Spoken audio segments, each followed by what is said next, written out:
Polemik mengenai penggunaan uang pribadi Presiden Prabowo Subianto untuk menutupi kelebihan biaya kunjungan kerja luar negeri berkembang menjadi perdebatan yang lebih luas. Bukan lagi sekadar soal siapa yang membayar, tetapi menyentuh isu tata kelola anggaran negara, transparansi pemerintahan, hingga mekanisme pengawasan terhadap penggunaan uang publik. Perdebatan itu muncul setelah Sekretaris Kabinet Teddy Indrawijaya menjelaskan bahwa setiap kelebihan biaya kunjungan luar negeri yang tidak ditanggung negara dibayar langsung oleh Presiden Prabowo menggunakan dana pribadi. Penjelasan tersebut awalnya dimaksudkan untuk merespons berbagai kritik mengenai frekuensi kunjungan luar negeri Presiden sejak awal masa pemerintahannya.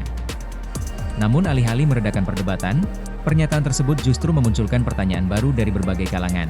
Menteri Keuangan Purbaya Yudi Sadewa kemudian memberikan pembelaan terhadap praktik tersebut. Menurut Purbaya, tidak ada aturan yang melarang seorang presiden menggunakan uang pribadi untuk menutupi biaya perjalanan yang melebihi anggaran resmi negara. Dalam konferensi pers APBN Kita di Jakarta, Purbaya menjelaskan bahwa pemerintah memang telah mengalokasikan anggaran perjalanan dinas presiden melalui mekanisme APBN. Namun apabila terdapat biaya tambahan yang kemudian ditanggung secara pribadi oleh kepala negara, hal tersebut menurutnya tidak bertentangan dengan ketentuan yang ada. Ia bahkan menilai secara logika seseorang yang memiliki kemampuan finansial tentu boleh saja menggunakan uang pribadinya untuk menambah biaya perjalanan yang dibutuhkan. Purbaya juga menegaskan bahwa seluruh kebutuhan perjalanan presiden sebenarnya telah dianggarkan melalui mekanisme resmi negara. Hanya saja rincian angka dan detail penganggaran tersebut termasuk kategori yang tidak dapat dipublikasikan secara terbuka karena berkaitan dengan keamanan dan kerahasiaan presiden. Namun pandangan berbeda disampaikan pakar hukum tata negara Ferry Amsari. Ferry tidak mempersoalkan kemampuan Presiden Prabowo menggunakan uang pribadi.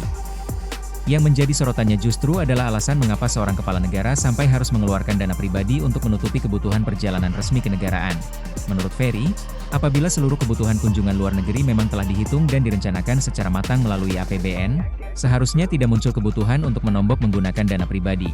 Karena itu, persoalan utama menurutnya bukan pada sumber uang yang digunakan, melainkan pada kemungkinan adanya kelemahan dalam proses perencanaan anggaran ataupun mekanisme pengelolaan perjalanan kenegaraan. Perdebatan ini kemudian berkembang menjadi diskusi yang lebih luas mengenai tata kelola pemerintahan. Di satu sisi, pendukung pemerintah melihat tindakan Presiden Prabowo sebagai bentuk pengorbanan pribadi yang justru mengurangi beban negara. Dalam pandangan ini, penggunaan dana pribadi menunjukkan komitmen kepala negara untuk memastikan agenda diplomasi tetap berjalan tanpa harus membebani APBN secara berlebihan. Namun di sisi lain, sejumlah kalangan menilai praktik tersebut berpotensi memunculkan pertanyaan baru. Sebab dalam tata kelola modern, seluruh aktivitas resmi kenegaraan idealnya dibiayai melalui mekanisme anggaran yang transparan dan dapat dipertanggungjawabkan. Perdebatan itu menjadi semakin relevan karena terjadi pada saat kondisi ekonomi nasional sedang berada dalam sorotan. Nilai tukar rupiah mengalami tekanan terhadap dolar Amerika Serikat. Indeks harga saham gabungan juga beberapa kali berada dalam tren pelemahan.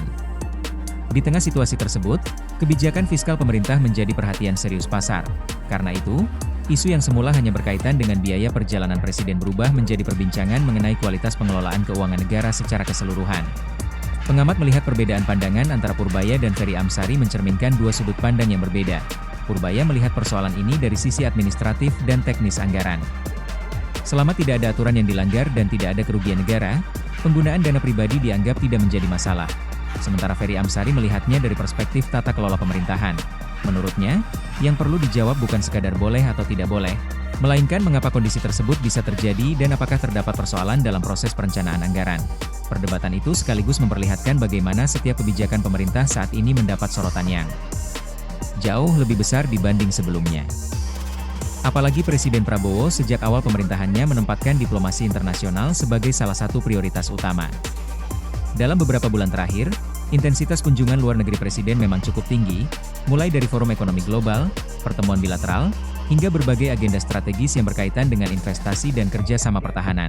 Pemerintah berpendapat bahwa kunjungan-kunjungan tersebut merupakan investasi diplomasi yang penting bagi Indonesia.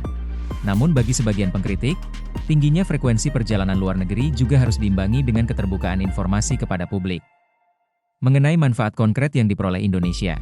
Pada akhirnya, polemik ini bukan lagi sekadar tentang siapa yang membayar kelebihan biaya perjalanan presiden.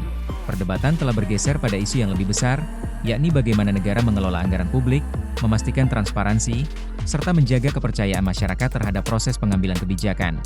Sampai saat ini pemerintah tetap berpegang pada penjelasan bahwa tidak ada pelanggaran aturan dalam penggunaan dana pribadi Presiden Prabowo untuk menutupi biaya tambahan perjalanan luar negeri.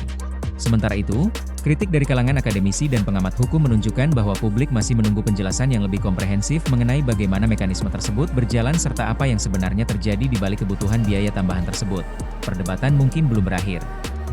Namun satu hal yang pasti, polemik ini kembali mengingatkan bahwa setiap rupiah yang berkaitan dengan aktivitas kenegaraan akan selalu menjadi perhatian publik, terlebih ketika kondisi ekonomi nasional sedang menghadapi berbagai tekanan.